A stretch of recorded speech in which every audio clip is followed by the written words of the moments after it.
의에 목마른 자는 복이 있나니. 아주 간단해요. 간단한데 그 안에 엄청난 메시지들이 들어 있습니다. 자, 오늘의 주제는 뭘까요? 하나님을 볼 것이며 마음이 청결한 자는 하나님을 볼 것이다. 하나님을 본다. 여러분, 엄청난 주제예요. 그죠? 하나님을 본다는 거예요. 아마 우리 인간의 가장 큰 경험이라고 볼 수 있겠죠? 하나님을 볼 수 있다. 여러분, 우리 인간의 감각이 있죠? 감각이, 오감이 있습니다. 후각, 미각, 시각, 청각, 촉각 이렇습니다. 이 5가지 가운데 무엇이 가장 중요할까요? 다 중요하지만 사실은 매우 중요한 것은 사실 시각과 청각입니다. 특별히 믿음의 세계에 있어서 우리 청각이 중요해요. 왜냐하면 믿음은 들음에서 나니까 잘 들어야 돼요. 믿음이 생길 때 언제 생기느냐, 말씀을 들을 때 생깁니다. 청각의 문제예요. 뿐만 아니라 보는 것이 굉장히 중요합니다. 요한복음 20장 8절에 보니까 그때야 무덤에 먼저 갔던 그 다른 제자도 들어가 보고 믿더라. 보고 믿더라. 예, 본 것을 들을 때, 또 들은 것을 볼 때 믿음이 더 강해지는 것입니다. 자, 우리는 눈으로 보고 인식합니다. 그래서 무엇을 보느냐가 참 중요하죠. 우리의 시야에 들어오는 게 어떤 것이냐. 보는 것을 따라갑니다. 그리고 본 것에 영향을 받습니다. 우리 아이들도 뭘 보여줄 건가. 이제 그것이 그의 인생을 바꾸는 데 굉장히 중요한 역할을 하죠. 여기 본다는 것은 시력의 문제만은 아니고 시각, 또 관점 이렇게 볼 수도 있습니다. 예술 작품을 볼 때 안목이 있어야 되죠. 예술 작품을 볼 때 갤러리 가면 그림을 감상할 때 요즘은 수상화 같은 경우에는 잘 이렇게 뭐가 뭔지 잘 모르죠. 예. 근데 감각이 있는 사람들은 그걸 봅니다. 우리는 대부분 제가 그 그림을 잘 모르니까 그냥 서 있습니다. 그냥 막 지나가면 무식하다 할까봐 한참 쳐다보고 있습니다. 근데 잘 안 옵니다. 눈이 열려야 되는 거죠. 예술을 보는 눈이 열려야 되는 거예요. 자, 믿음은 우리의 시각이 열리는 작업입니다. 어떤 사람은 보는데 어떤 사람은 안 보이는 거잖아요. 자, 신앙의 세계는 보는 것과 연결이 됩니다. 특별히 창세기 아담과 하와의 결정적 실패는 시선의 이동입니다. 창조주에게서 피조물에게로 돌리는 거죠. 이 사단이 유혹한 것입니다. 창세기 3장 6절입니다. 그죠? 굉장히 중요한 구절이에요. 여자가 그 나무를 본 적. 그러니까 마귀가 하와의 시선을 어떤 곳으로 이동하게 한 것입니다. 그래서 그 나무를 본 적, 보기 전까지는 그 나무는 그냥 일반적인 나무였습니다. 보게 하고 보니까 무슨 일이 생겨요? 먹음직하고 보암직하고 지혜롭게 할 만큼 탐스럽기도 한지라. 타락은 보는 것에서부터 시작이 됩니다. 그리고 눈이 어두워지죠. 눈이 어두워졌다는 말은 마음이 어두워졌다는 얘기입니다. 마음의 타락이 일어난 것입니다. 그러면서 어떤 주목하는 게 아니라 집착하게 되는 거예요. 집착하면 어떻게 되죠? 그 집착이라는 말은 욕망이 있다는 것이고, 그 욕망에 의해서 집착을 하면 그 대상이 증폭됩니다. 커집니다. 그리고 거기에 사로잡히게 되죠. 그게 유혹입니다. 자, 오늘 현대사회는 많은 걸 보여주려고 유혹하는 시대입니다. 그리고 특별히 오늘 우리 시대는 영상 시대를 삽니다. 그동안 수천 년 동안 우리는 문자 시대에 살았습니다. 문자 시대에서 영상 시대로 넘어간 겁니다. 시각적 욕망을 불러일으키는 시대. 기술의 발달로 고화질을 제공합니다. 이 고화질은 엄청난 컨텐츠들을 몰입해서 보게 만드는 거예요. 시선을 압도합니다. 이 영상물은 굉장히 압도를 합니다. 문자로 보는 것과는 달리 영상은 우리의 시선을 완전히 압도를 하는 거예요. 그래서 이 영상 시대의 특징이 뭔가 하면 딴 생각을 하지 못하게 만듭니다. 거기에 빠져버리게 만들죠. 그러다 보면 이 영상시대 우리 아이들의 뇌가 구조가 바뀐다고 그래요. 그죠? 뇌가 바뀐다. 특별히 미디어, 오늘 현대 매스 미디어들은 볼거리를 끊임없이 제공해냅니다. 그래서 현대인들이 이 영상물을 무한 소비하죠. 미디어를 소비하는 시대입니다. 우리가 이제 이 고난주간에 올 때, 우리 고난주간에 요즘 금식보다 더 중요한 게 밥 안 먹는 것보다 이 미디어 금식이 더 어렵습니다. 사람들은 보고 즐기는 것에 익숙해 있습니다. 그리고 내가 보는 걸 선택한다고 생각하지만 어느 순간이 되면 알고리즘에 이제 걸려들죠. 내가 선택하는 게 아닙니다. 선택당하게 되죠. 강요를 당하고 결국 시선을 빼앗겨 버립니다. 오늘날 미디어는 새로운 종교입니다. 새로운 종교로 부상한 지 오래됩니다. 미디어의 왕국이 엄청나죠. 미디어를 갖고 있는 사람들이 엄청나. 인플루언서들도 마찬가지죠. 유튜브나 이런 것에서도 엄청난 이제 권력을 갖고 있는 겁니다. 종교 권력이라고 말할 수 있습니다. 사람들은 보는 걸 섬기게 되어 있습니다. 보는 걸 따라가게 돼 있고 보는 것을 섬기게 돼. 뭘 볼 것인가? 의 싸움이죠. 그래서 에덴 동산에서도 마귀는 하나님에게 주목했던 하와의 시선을 어떤 피조물에게로 옮기는 것입니다. 이제 이게 오늘 현대인으로 말하면 우상이라고 볼 수가 있습니다. 자, 오늘 주님은 우리에게 최고의 경지를 이끄시는 겁니다. 너희가 하나님을 볼 것이며, 이것보다 더 경이로운 것은 없습니다. 그래서 모든 종교의 수행의 목표가 뭐냐면 신과의 대면입니다. 일평생의 작업이죠. 그래서 거기에 도달하기 위한 수행의 과정입니다. 그게 종교죠. 자, 오늘 팔복은 서로 긴밀히 연결되어 있는데요. 팔복의 배열의 순서는 우연이 아닙니다. 하나님을 본다는 것은 오늘 팔복의 분수령과 같습니다. 심령이 가난한 자, 애통하는 자, 의에 주리고 목마른 자, 온유한 자, 긍휼히 여기는 자가 누리는 그 복이 이제 하나님을 볼 것이요라고 하는 이 단계로 나가는 겁니다. 하나님을 본다는 것은 이 영적 정상에서 일어나는 경험이라고 볼 수 있습니다. 자, 그런데 우리가 하나님을 볼 수 있는가 이렇게 질문을 던져봐야 되죠. 하나님을 볼 수 있을까요? 출애굽기 33장 20절에 또 이르시되 내가 내 얼굴을 보지 못하리니 나를 보고 살 자가 없음이니라.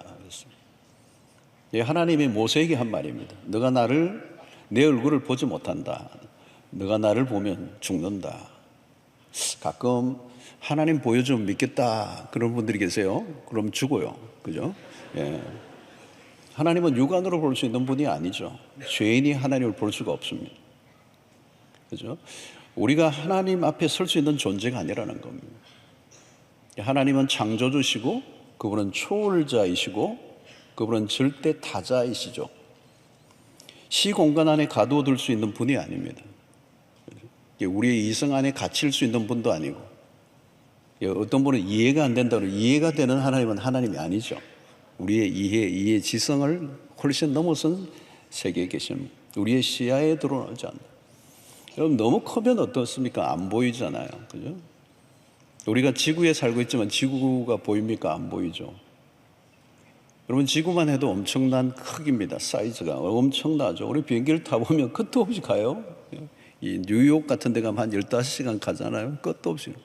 한 부분에 가는데도 끝이 없어요. 지구가 큽니다. 근데 이 지구는 태양 주위를 돌고 있는 작은 행성에 불과합니다. 아주 작은 행성이에요. 이 우주에 비하면. 태양은 지구보다 130만 배나 크다고 알려져 있습니다. 학자들에 따라 조금 차이는 있지만 130만 배, 이 지구보다 더 크다고 그래요. 그러니까 여러분 태양이 이렇게 보이는데 얼마나 멀리 있다는 얘기입니까? 그렇게 작게 보이는 것은. 그런데 우주에는 태양보다 100만 배나 더 밝은 별들이 많다. 이해가 잘 안 됩니다. 은하계에는 약 1천억 개의 별이 있고 그 은하계의 길이는 10만 광년에 이른다고 합니다. 참고로 1광년은 10조 킬로미터입니다. 여러분도 아무도 놀라지 않는데 이게 지금 무슨 얘기인지 지금 우리가 사실 감이 잘 안 와요. 근데 이 은하계에 2천억 개의 별이 있다고 하는 이 은하계가 수백만 개가 있다. 뭐 이런 표현을 써요. 그러니까 오늘 천체 만환경으로 볼 수 있는 또 감을 잡을 수 있는 우주가 이렇게 큰 것이죠. 하나님이 만드신 우주, 하나님이 만드셨다 할 때 그 창조자와 피조물의 사이를 우리는 가름하기가 어렵습니다. 이 우주 안에서만 해도 인간이라는 존재는 점을 찍어도 표가 안 날 존재예요. 자, 그 인간이 창조주 하나님을 볼 수 있다. 그 하나님을 보여달라. 때를 쓴 사람이 한 사람이 있습니다. 그 사람은 모세입니다. 출애굽기 33장에 22절 23절에 보면 하도 쪼르니까 너무너무 쪼르니까 이 응답을 하셔요. 자비를 베풀어요. 내 영광이 지나갈 때에 내가 너를 반석 틈에 두고 내가 지나도록 내 손으로 너를 덮었다가 손을 거두리니 내가 내 등을 볼 것이요 얼굴은 보지 못할 것이다. 살짝 보여주셨다는 겁니다. 직관은 불어. 구체적으로 어떤 모습인지는 상상이 잘 안 됩니다. 근데 하나님께서 모세에게 딱 한 번 이걸 보여주셨어요. 근데 이 욥기서를 보면 놀라운 고백을 욥이 합니다. 고난 속에 있던 욥이 42장 5절의 마지막 부분에 내가 죽게 대하여 귀로 듣기만 하였사오나 이제는 눈으로 주를 배옵나이다. 이 욥기서의 결론입니다. 굉장히 결론인데 욥기서에 욥의 고난을 두고 수없는 논쟁이 붙었습니다. 그리고 그 논쟁에 나중에 욥도 참여하게 되고 그런 가운데 마지막 하나님께서 나타나셔서 모든 이야기를 정리하시면서 이제 욥에게 나타나시고 욥이 그 하나님을 만난 얘기를 하는 것입니다. 내가 당신을 눈으로 배웁습니다. 새로운 체험을 한 겁니다. 이 하나님의 현존을 굴절 없이 보게 된다는 것이 초시각적인 일입니다. 하나님을 배웁는다. 이게 일평생의 기도제입니다. 단 한 번만 하나님을 보아도 이 세상의 그 어떤 것과 바꿀 수 없는 존재의 변화를 가져오게 되는 거예요. 그래서 길고 긴 그 욥기서의 논쟁이 욥이 하나님의 얼굴을 뵈므로 다 사라져 버립니다. 결론이 났기 때문에 내가 주님의 얼굴을 배웠다. 이게 우리의 삶의 모든 의문과 모든 우리의 논쟁을 잠재우게 할 만한 사건이기 때문에 그런 것입니다. 하나님을 배웁나이다. 여러분, 이 하나님을 누가 볼 수가 있습니까? 오늘 주님은 이렇게 마음이 청결한 자다 그랬습니다. 자, 마음이 청결하다는 것은 무엇을 말할까요?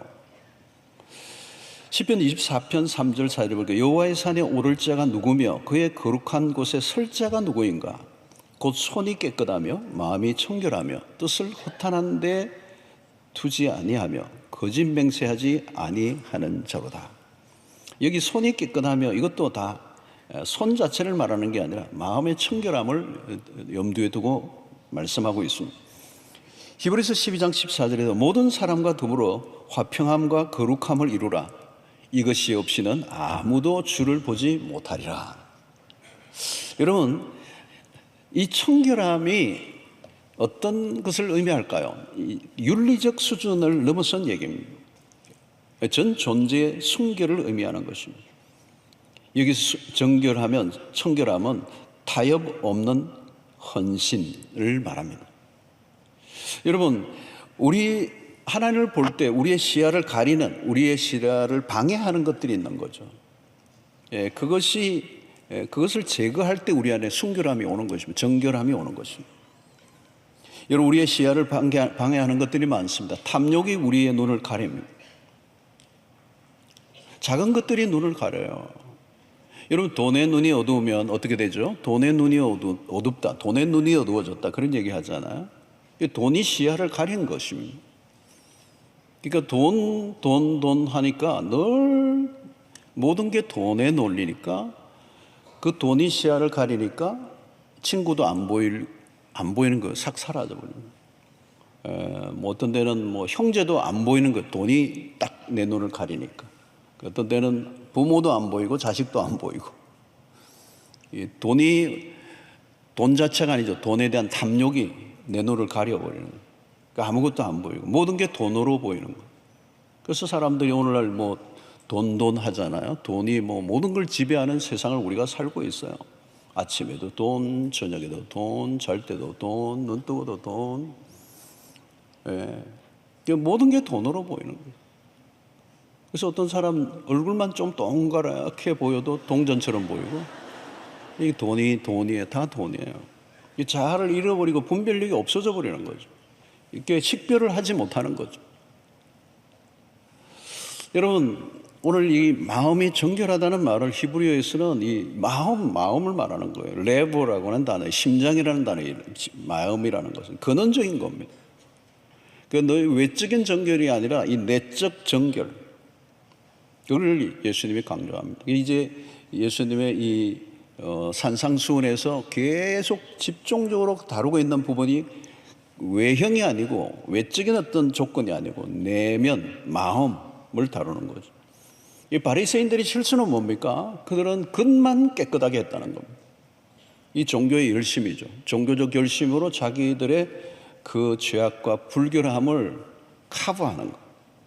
마태복음 23장 25절 26절 화일 있을진저 외식하는 서기관들과 바리새인들이여 잔과 대접의 겉은 깨끗이 하되. 그러니까 뭐 집에 뭐 잔 깨끗하게 하고 뭐 이런 건 다 청소를 하는데 그 마음 그 안에는 탐욕과 방탕으로 가득하게 됩니다. 눈먼 바리새인들이여 너는 먼저 안을 깨끗이 하라. 그리하면 겉도 깨끗하리라. 이 종교의 열심히 그 바리새인들이 뭘까? 겉만 열심히 가꾸는 거예요. 정결하게 하는 거예요. 근데 속은 탐욕과 방탕으로 가득하 있다는 거예요. 꼭 깨끗한 옷을 입고 다니면 뭐 하냐는 거죠. 마음이 더럽혀져 있는데. 그래서 성경은 언제나 내적인 정결을 말합니다. 중심의 문제, 마음의 문제, 레브의 문제. 이 잠언 4장 24절 유명한 구절이잖아요. 모든 지킬 만한 것 중에 더욱 내 마음을 지켜라. 생명의 근원이 이에서 남이니라. 여러분, 마음. 예레미야 선지자는 뭐라고 얘기합니까? 만물보다 거짓되고 더 심히 부패한 게 있는데 인간의 마음이라는 거예요. 예외가 없다는 거예요. 이 마음이 얼마나 부패해 있는지. 여러분, 성경이 창세기부터 요한계시록까지 계속 얘기하는 게 인간의 마음이 얼마나 부패해 있는지. 뭐 대충 뭐 조금 뭐 결심한다고 되는 수준이 아니라는 거예요. 좀 고쳐 쓸 수 있는 구조가 아니라 완전히 부패하고 심히 부패하고 존 칼빈에 의하면 전적으로 타락한 상태. 더 이상 어떻게 할 수 없는다. 이 부패한 마음에서 어떤 것들이 흘러나옵니까, 여러분? 마가복음 7장 21절 23절 내 속에서 곧 사람의 마음에서 나오는 것은 악한 생각, 곧 음란과 도둑질과 살인과 간음과 탐욕과 악독과 속임과 음탕과 질투와 비방과 우매함이니 이 모든 악한 것이 다 속에서 나와서 사람을 더럽게 하느니라. 그러니까 이러면 얼마나 절망적인 상태입니까? 악을 쏟아내는 마음으로는 하나님을 볼 수가 없어. 그래서 이 내적 정결, 마음의 청결한 자가 복이 있다. 이 청결은 이 성경에서는 이 헬라에서는 이 카타로스라는 단어에 혼합되지 않은, 정결함이 뭐냐? 혼합되지 않는, 분열되지 않는, 섞이지 않는. 그래서 키즈를 해가지고 불순물이 제거된 곡식을 설명할 때 이 단어를 씁니다. 카타르시스라는 정화라는 이 단어가 바로 이 카타로스에서 나왔어. 그러니까 이게 깨끗한 상태, 순수한 상태, 섞이지 않는 마음.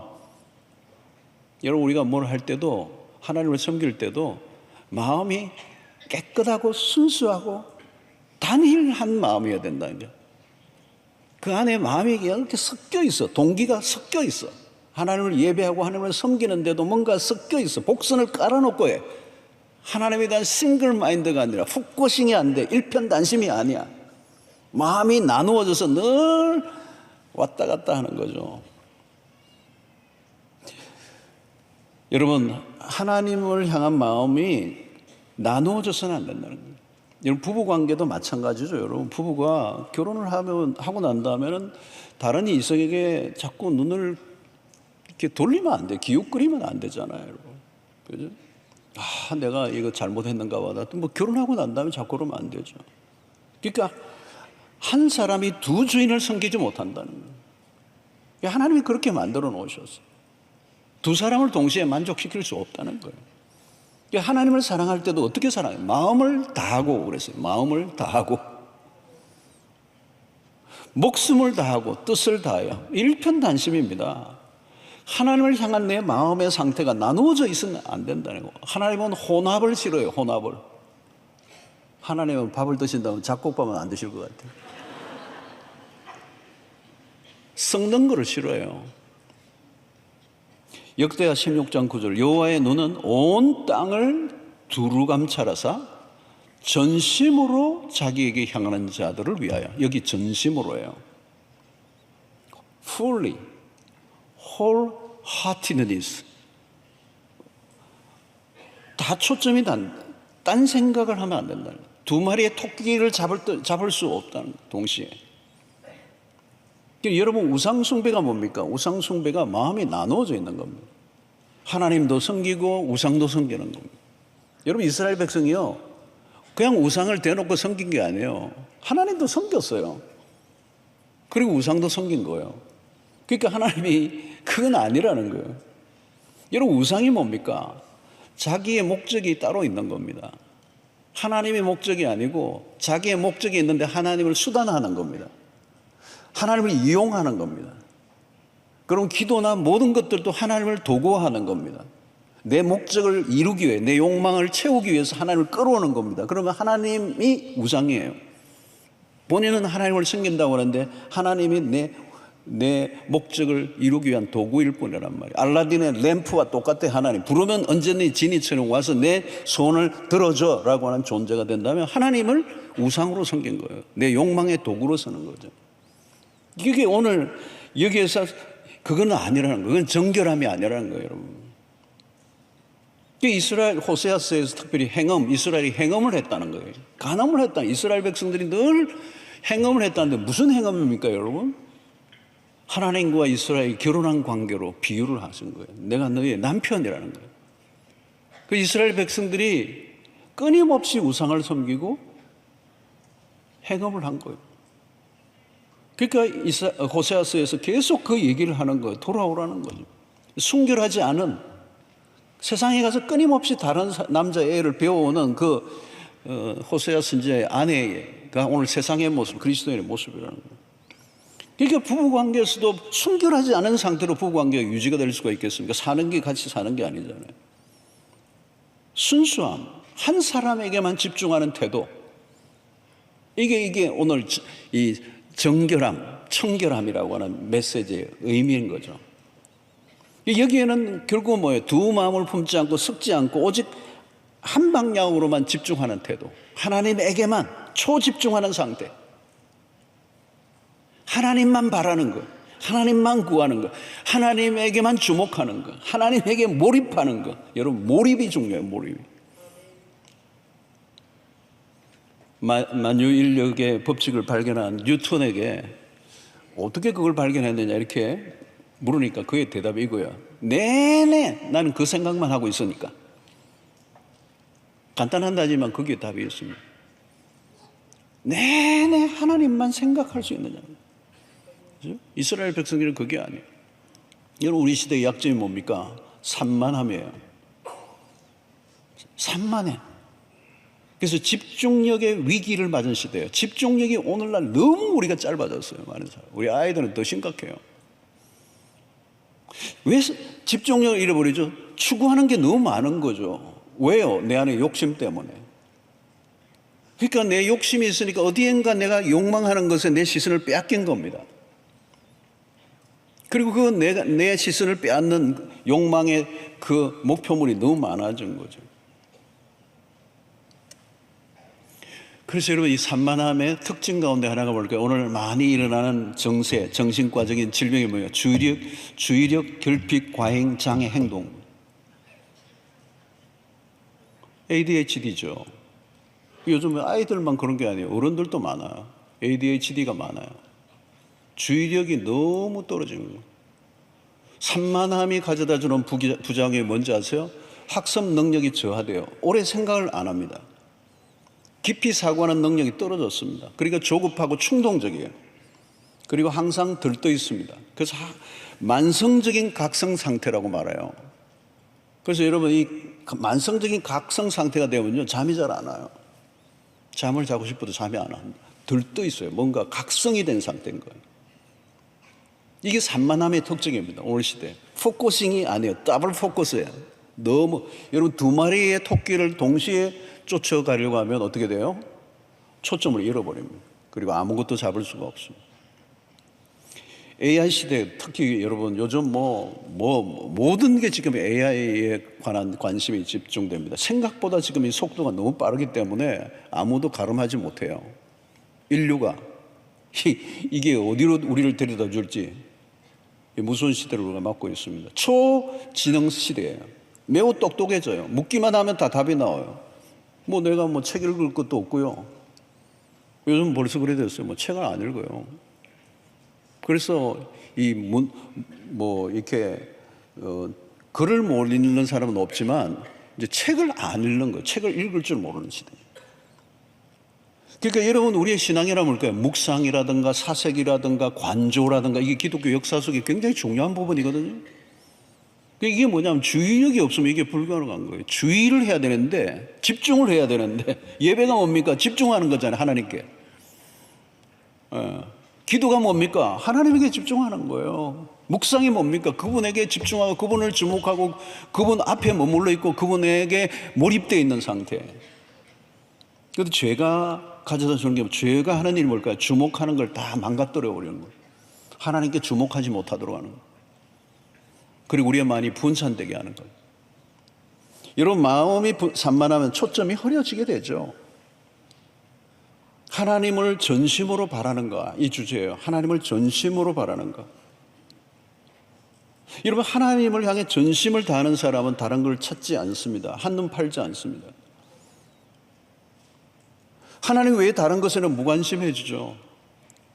싱글 포커스가 된다는 거예요. 하나님에게 집중할 때 자연스럽게 각종 시험으로부터 이겨낼 수 있습니다. 하나님이 선명하게 보여질수록 주변의 것들이 희미해지잖아요. 그죠? 그러니까 반대로 하나님이 희미해지면 다른 게 선명해집니다. 하나님이 크게 보이면 다른 게 작아질 수밖에 없는 거잖아요. 여러분 엘라 골짜기의 다윗과 골리앗의 싸움도 마찬가지입니다. 어떻게 그 소년이 그 거대한 자이언트 골리앗과 싸울 수 있었는가? 그러니까 다윗의 시선에는 하나님이 크신 분이에요. 만군의 여호와 그 이름의 능력을 믿을 뿐만 아니라 그 하나님의 다윗의 시선을 가득 채운 분이거든요. 가장 크신 분이에요. 그러니까 그 하나님의 이게 눈이 열리고 그분이 크심을 안 다윗에게 자이언트는 아니죠. 골리앗이 하나님에 비해서 자이언트겠습니까? 아무것도 아니죠. 점 찍어 놓은 것 같죠. 그러니까 여러분 다윗이 물맷돌 들고 간 거 아니에요. 그죠? 여러분 하나님을 어떻게 보고 있습니까? 본다는 것은 이 관찰이 아니고 관계의 경험을 말합니다. 곧 교제예요. 교제. 히브리서 11장 27절을 보면 믿음으로 애굽을 떠나 왕의 노함을 무수하지 아니하고 곧 보이지 아니하는 자를 보는 것 같이 하여 참았으며 이 모세가 애굽의 바로와의 싸움에서 승리했던 비결이 여기 나와 있는 거죠. 왕의 노함을 그 애굽의 그 바로의 그 왕의 노함을 무수하지 않았어요. 그 당시 애굽은 여러분 그 당시의 문명의 최고과입니다. 거기에 황제 앞에 두려워 떨지 않은 거예요. 왜? 보이지 아니하는 자를 보는 것 같이. 그분이 누구예요? 하나님을 본 거예요. 믿음이 뭘요? 하나님을 본 것입니다. 영적 지각이 열린 거죠. 이것은 한꺼번에 일어나는 일이 아니라 그가 광야 생활을 통하여 그리고 가시떨기 가운데서 찾아오신 그 하나님과의 관계 속에서 그 눈이 열리자 하나님이 누구이신지를 알게 될 때 그는 바로 앞에 당당히 나아가는 거죠. 지팡이 하나를 들고. 눈이 열린 것입니다. 누구에 대해서? 하나님에 대해서 눈이 열린 것이죠. 그래서 오늘 본다는 것은 크게는 세 가지 의미예요. 하나는 우리가 이 땅에서 하나님을 보는 것 중에 하나는 피조의 세계 속에서 하나님을 봅니다. 히브리서 11장 3절이죠. 믿음으로 모든 세계가 하나님의 말씀으로 지어진 줄을 우리가 아나니 보이는 것은 나타난 것으로 말미암아 된 것이 아니니라. 여러분, 이것은 뭐예요? 모든 세계가 하나님의 말씀으로 지어진 줄을 우리가 압니다. 그리고 피조물의 세계를 보면서 우리는 하나님이 누구이신가를 보게 돼요. 여러분, 우리가 아름다운 꽃을 보면서도 하나님이 지으신 이 꽃을 보면서 하나님의 성품을 봅니다. 이렇게 아름답게 지으신 분의 그 마음을 읽게 되는 거죠. 그래서 우리가 아름다운 것을 보면, 그죠? 인간이 아름다움을 추구하는데 그 아름다움의 극치 안에는 그 끝에 가면 누가 계시느냐? 하나님이 계시는 거예요. 그래서 여러분, 여기에 보면 우주 만물 안에도 하나님의 신성이 깃들여져 있어요. 자연 만물을 통해서도 그렇고. 최근에도 제 컴퓨터에 이 새 한 마리가 쫙 펴진 것을, 공작은 아닌데 이름은 제가 못 외웠는데, 쫙 펴고 있는 새 한 마리를 딱 사진으로 작가가 찍은 걸 보여주는데요, 그냥 탄성이 터져 나와요. 와, 하나님 새 한 마리도 이렇게 기가 막히게 디자인하시고 지으셨네요. 그래서 하나님의 그 손길을 보게 됩니다. 여러분, 우리의 모든 삶 속에서 우리는 하나님을 봅니다. 이 역사의 모든 것들 안에서도 하나님의 통치와 다스림 속에 움직여가는, 그래서 여러분, 우리가 하나님을 아는, 하나님을 만나게 되는 세 가지 방식이 그거예요. 하나는 이런 자연, 피조세계, 만드신 하나님의 창조세계를 통하여. 또 하나는 뭘까요? 역사예요, 역사. 그래서 역사를 우리는 히스토리라고 그러죠. 그분의 이야기. 인간에 의해서 움직여지는 것 같지만 역사를 들여다보면 그 역사의 중심에 하나님이 계세요. 그래서 여러분, 역사를 우리는 BC와 AD로 나누죠. 그 중간에 그리스도가 계시고 그 역사의 중심에 그리스도가 계시고 그 모든 역사를 움직여 가시는 것은 그분의 이야기, 히스토리 뿐만 아니라 성경을 통하여 우리는 하나님을 만나게 됩니다. 뿐만 아니라 여러분, 우리가 주님과 동행한다라는 말을 자주 해요. 동행한다는 말은 추상적인 용어가 아니잖아요. 하나님의 임재를 느끼는 거죠. 하나님이 지금 나와 함께 하고 계신다라고 하는 것을 생생하게 경험하고 있는 것. 여러분, 부부가 함께 하고 있는 것으로 인하여 행복을 느끼는 거죠. 행복을 느낀다는 말은 그냥 함께 하고 있다는 것이죠. 그죠? 그러니까 동행하고 있는 겁니다. 임재 가운데 있다는 거죠. 여러분, 우리의 삶 속에서 행복을 느낄 때가 언제입니까? 그분의 임재를 느낄 때. 하나님이 나와 함께 하고 계시는구나. 그게 내 안에 평안을 주고 내 안에 만족을 주고 나를 행복하게 하고, 때로는 그 살아계신 하나님의 말씀이 내 귀에 들리면서 내 안에 위안이 찾아오고 또 내 마음을 치유하시고 안아주시고 또 때로는 용서를 알려주시고, 그러면서 우리는 그분 안에 함께 있다는 것을 느끼며 그분을 보는 것입니다. 이게 관계 안에서 그를 본다라고 하는 것입니다. 뿐만 아니라 마지막으로 종말론적인 관점에서 하나님을 보게 돼요. 우리는 이미 주를 보았지만 완전하지는 않아요. 아직 미완성된 시력이라고 볼 수 있습니다. 그런데 언젠가는 얼굴과 얼굴을 맞대고 보는 날이 올 것이라고 얘기해요. 고린도전서 13장 12절에 보면 우리가 지금은 거울로 보는 것 같이 희미하나, 옛날의 거울은 오늘날의 거울과 같은 게 아니에요. 청동 뭐 이런 굴이나 이런 거를 닦아가지고 거울로 섰기 때문에 잘 안 보였던 거죠. 지금은 거울로 보는 것 같이 희미하나 그때는, 주님이 오시는 날에는 얼굴과 얼굴을 대하여 볼 것이요, 지금은 내가 부분적으로 하나 그때는 주께서 나를 아신 것 같이 내가 온전히 알리라 그랬어요. 여러분, 상상할 수 없는 일이 언젠가는 우리에게 일어나죠. 선명하게 하나님을 보게 되는 날이 오게 될 것이라는 겁니다. 자, 관건은 뭘까요, 여러분? 우리의 정결함을 지속적으로 유지하는 것입니다. 이미 우리는 그리스도를 믿고 그리스도의 피로 정결함을 입었어요. 그럼에도 불구하고 우리는 계속해서 어떻게 해요? 죄를 짓습니다. 그래서 우리는 그 죄를 지을 때마다 우리 오염된 우리의 마음을 정결하기 위하여 지속적인 회개를 해야 된다. 그래서 요한일서 1장 9절이 유명하죠. 만일 우리가 우리 죄를 자백하면, 이 자백이 중요해요. 그래서 오늘 신약의 공동체는 자백, 고백 공동체, 끊임없이 죄를 고백하면 그런 미쁘시고 의로우사 우리 죄를 사하시며 우리를 모든 불의에서 깨끗하게 하실 것이요. 그랬어. 자, 그러므로 여러분, 우리가 이 세상에 살면서 계속 죄로 인하여 오염이 돼요.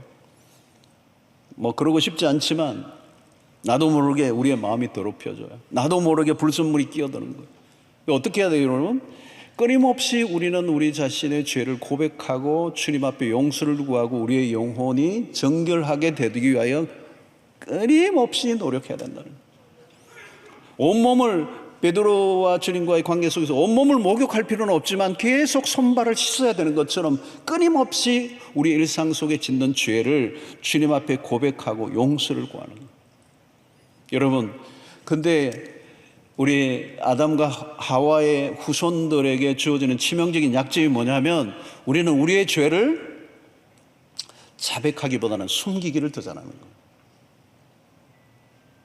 지을 때마다 주님 용서해 주십시오.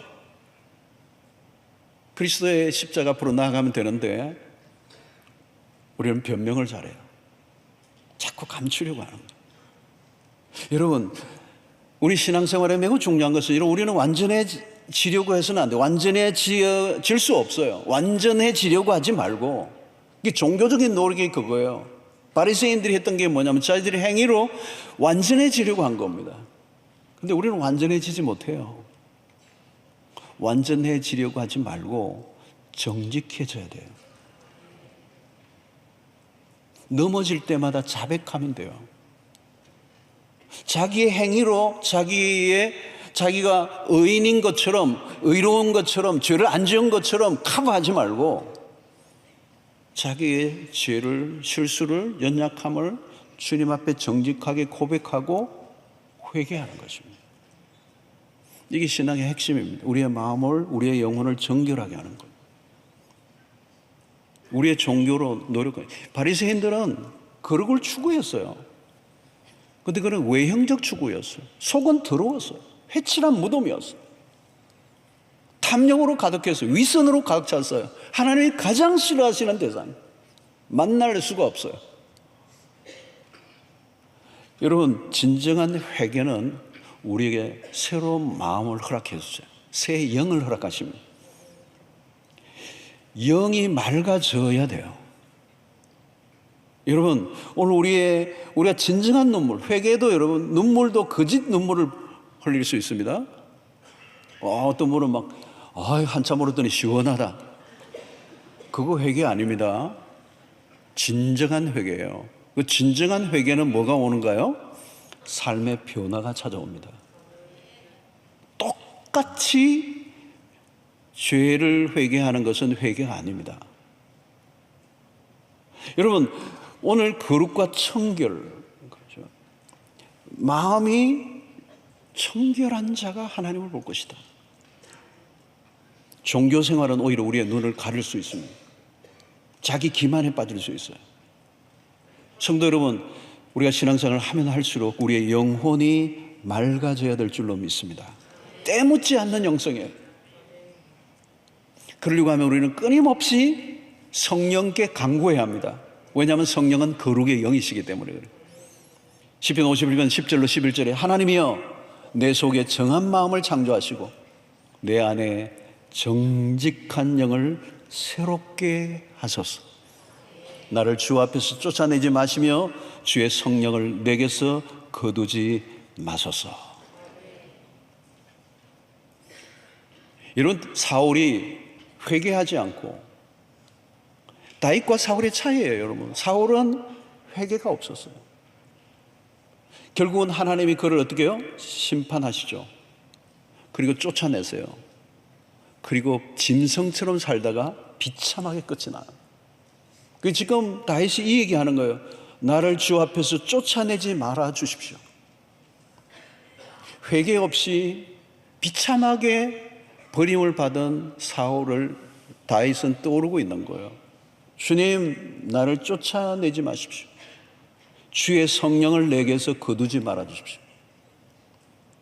여러분, 오늘 정직한 영, 그 영은 하나님에게만 초점이 맞추어진 것입니다. 성도 여러분, 여러분들의 눈이 밝혀져 하나님을 보는 은혜가 있게 되기를 축원합니다. 하나님의 영광을 볼 수 있게 되기를 축원합니다. 전심으로 하나님을 바라시기를 바랍니다. 하나님을 볼 것이며 이것보다 더 큰 축복은 없습니다. 아까 욥의 얘기를 했습니다. 내가 이제 주의 얼굴을 비옵습니다. 욥의 모든 갈증이 사라져 버렸습니다. 그 얼굴을 보자 욥의 모든 의문이 사라졌습니다. 그 하나님의 얼굴을 볼 때 이 지상의 모든 문제의 답을 그가 얻게 됩니다. 그리고 그분 안에서 안식을 누리게 되는 것입니다. 사랑하는 성도 여러분, 찬송가 85장에 이런 찬송이 있습니다. 여러분 집에 가셔서 방에서 혼자 한번 불러보십시오. 구주를 생각만 해도 이렇게 좋거든. 주 얼굴 배울 때야 얼마나 좋으랴. 우리가 찾는 것은 이 세상의 영광이 아니고 하나님의 얼굴입니다. 그 얼굴을 갈망하는 여러분들 되시고 날마다 내 영혼이 정결하게 되므로 갈수록 하나님 앞에 정직하게 그리스도의 십자가의 보혈을 의지하고 용서를 구하고 맑고 깨끗하고 순수하고 나누어지지 않는 한 가지 마음으로 주님을 구할 때 주의 얼굴을 보게 될 것이고, 주 얼굴을 볼 때 우리의 삶의 모든 문제로부터 자유케 되는 은혜가 있게 될 줄로 믿습니다.